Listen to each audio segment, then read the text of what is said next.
All right, we made a little progress since the last time. I think this is day 8 that we spent working on this thing. So Omar came over again and provided some of his expertise and really helped me out with doing this pre-slope a lot faster than I would have been able to do myself.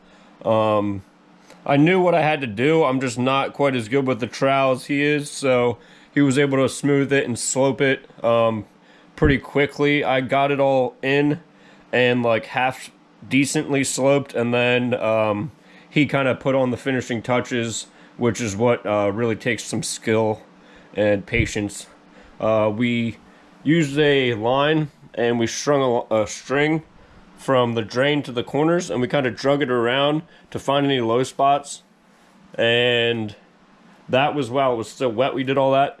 And now that it's dry, it's been dry for about 24 hours, we're going to run over it with this stone, so it'll kind of like sand down any high spots or any uneven spots if there's any. Also, we put put the brick in for the curb. What I gotta do with that, I gotta put on the next layer of these bricks yet. So I'm just gonna put down some thin set so that the bricks stick together, and the thin set will hold them together pretty good. I didn't actually put any thin set below these, and I thought about it after the fact and thought maybe I might pull them up and put thin set down to make sure they stay secure, but I was tapping on them with the hammer and I can't get them to move at all. So that tells me that they're adhered to the pre-slope that we put in, and I'm not too worried about them going anywhere, because like I said, I tapped on them with a hammer, and I'm going to add more pre-slope for the second layer, and then it's going to be wrapped and there's going to be concrete around it. So as long as they're not moving anywhere, that's all that matters. I need to get another 2x6 yet for over there before I finish putting in the final slope. And for now, the next step is just going to be to add that second layer of bricks with the thin set, and also sand it down a little bit with the stone to make it all smooth and perfect. But I'm not going to work on any more of that tonight.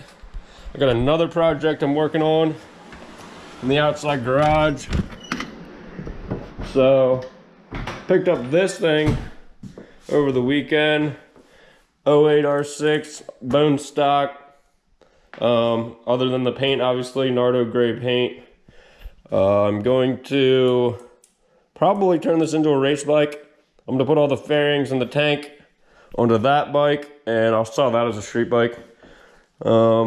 Anyway, that's not what I'm getting into tonight. Go out here in the garage. Alright, so I finally, after owning this thing for like 2 years and it's sitting in my driveway, I decided to pull it into the garage since I can't get parts for my car. The clutch is ordered, but they do not have them in stock, nor do they have any ETA on when they will have them.